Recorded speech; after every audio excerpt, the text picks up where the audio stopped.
President Barack Obama made an unannounced stop in Iraq on Tuesday when he was coming back from his European trip and his trip to Turkey.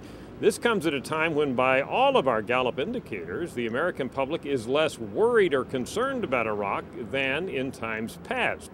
First of all, what's the most important problem facing the country? We're now at a point where only 6% of Americans say Iraq.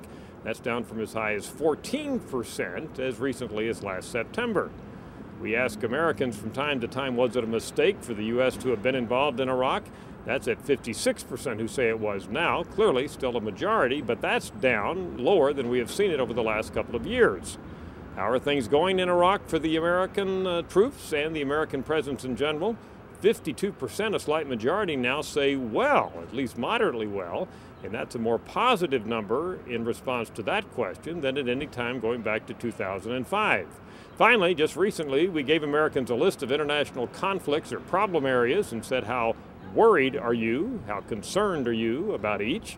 Iraq came in with a 48% very worried figure, which is reasonably high, but below by a few points the percent who were concerned about Afghanistan, and below the percent who were very concerned about nuclear capabilities of the countries of Iran and North Korea.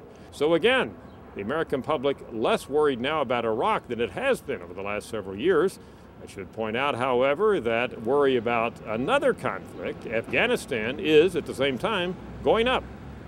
I'm Dr. Frank Newport, editor-in-chief of the Gallup poll.